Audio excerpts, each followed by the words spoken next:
दोस्तों, बहुत समय पहले की बात है। आर्यावर्त के अम्बावती राज्य पर गंधर्व सेन का शासन हुआ करता था।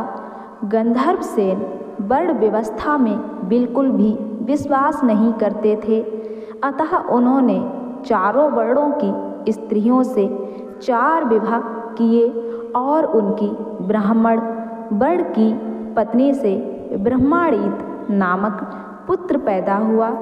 क्षत्रिय वर्ण की पत्नी ने 3 पुत्रों को जन्म दिया, जिनमें बड़े पुत्र का नाम शंख, उससे छोटे का नाम विक्रमादित्य तथा सबसे छोटे का नाम वृथरी था।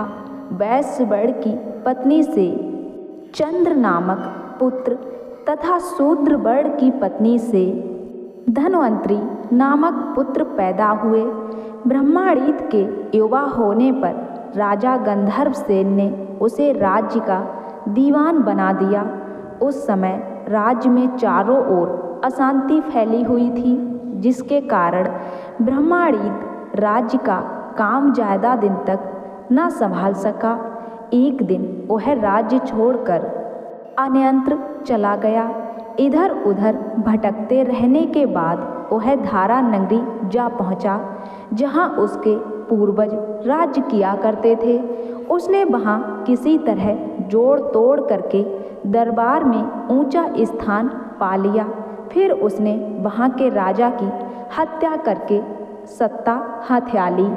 कुछ वर्षों के बाद उसने मन में उज्जैन नगरी लौटने का विचार किया, लेकिन उज्जैन पहुंचते ही उसकी मृत्यु हो गई। उधर राजा की क्षत्रिय वर्ण की पत्नी से उत्पन्न पुत्र शंख इस बात के लिए सदैव शंकित रहा करता था कि उससे छोटे भाई विक्रमादित्य पर उसके पिता गंधर्व सेन की अधिक कृपा दृष्टि है, कहीं वह उसे अपना उत्तराधिकारी न बना दें। अतः एक दिन उसने सोते समय अपने पिता की हत्या कर दी और स्वयं को अम्बावती का राजा घोषित कर दिया।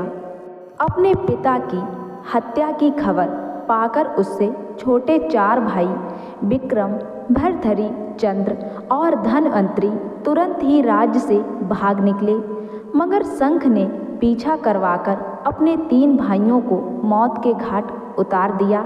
लेकिन अपने से छोटे भाई विक्रमादित्य को वह तलाश नहीं कर पाया, क्योंकि वह जंगल की ओर निकल गया था।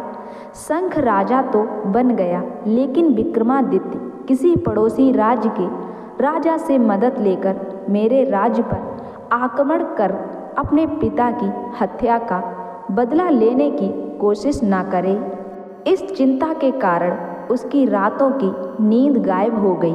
उसने अपने राज्य के सभी विद्वान ज्योतिषियों को बुलाकर उनसे प्रश्न पूछा, आप लोग गणना करके यह बताएं कि इस समय विक्रमादित्य किस स्थिति में है। ज्योतिषियों ने आपस में सलाह मशवरा करके निर्णय बताया, राजन, वह जीवित है, उसके भाग्य में राजयोग है, वहाँ राज्य प्राप्त करके अश्वी सम्राट बनेगा, उसका यश बहुत दूर दूर तक फैलेगा और इस इतिहास में उसका नाम अमर होगा। यह सुनकर शंख और भी अधिक चिंतित हो गया।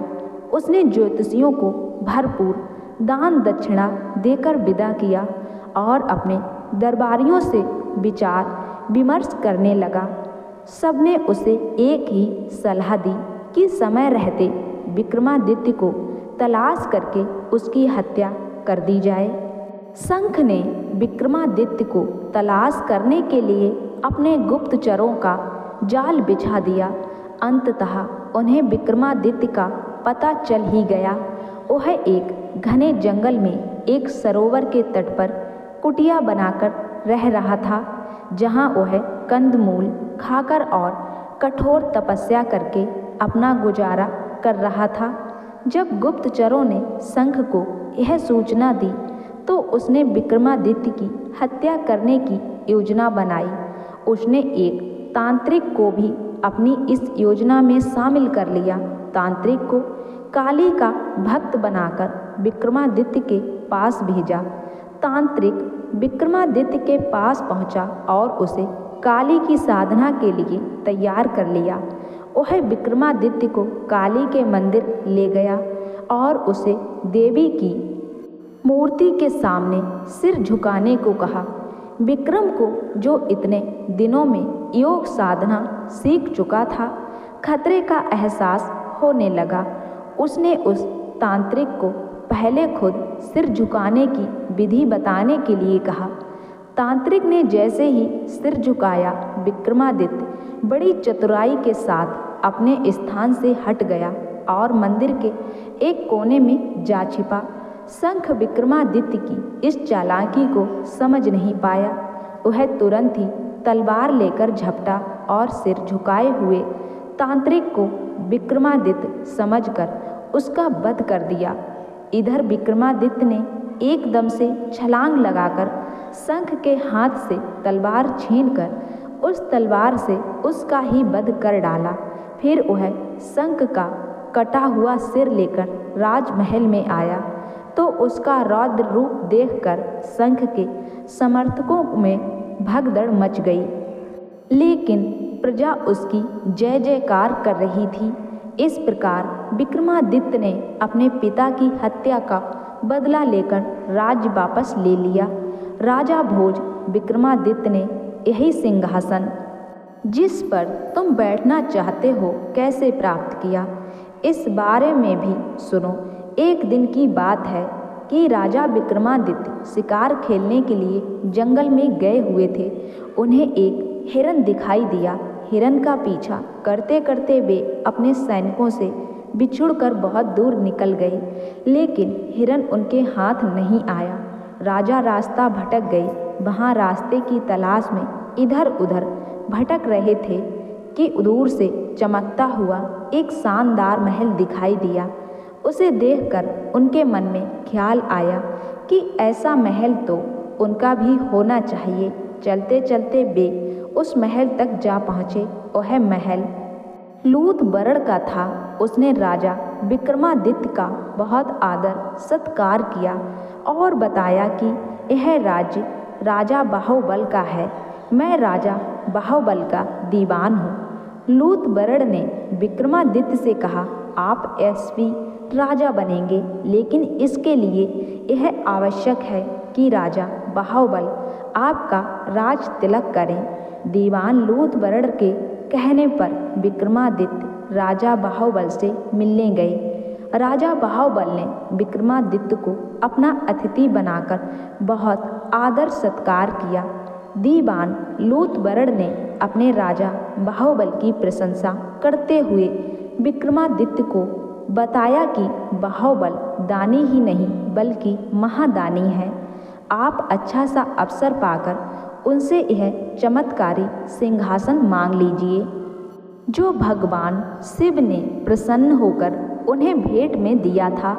यह सिंहासन आपको चक्रवर्ती सम्राट बना देगा। राजा बाहुबल ने तिलक कर विक्रमादित्य को चक्रवर्ती सम्राट घोषित कर दिया। विदा होते समय प्रसन्न होकर जब राजा बाहुबल ने कुछ मांगने को कहा तो विक्रमादित्य ने लूत बरड़ द्वारा बताया गया राज सिंहासन मांग लिया। राजा विक्रमादित्य के कहने पर बाहुबल ने उन्हें उस सिंहासन का सच्चा अधिकारी समझकर उसे देने में कोई संकोच नहीं किया। उन्हें सिंहासन सहित अपने राज्य सम्मानपूर्वक विदा किया। उस अद्भुत सिंहासन को लेकर जब राजा विक्रमादित्य अपने राज्य में पहुँचे तो जनता उन्हें देखने के लिए उमड़ पड़ी।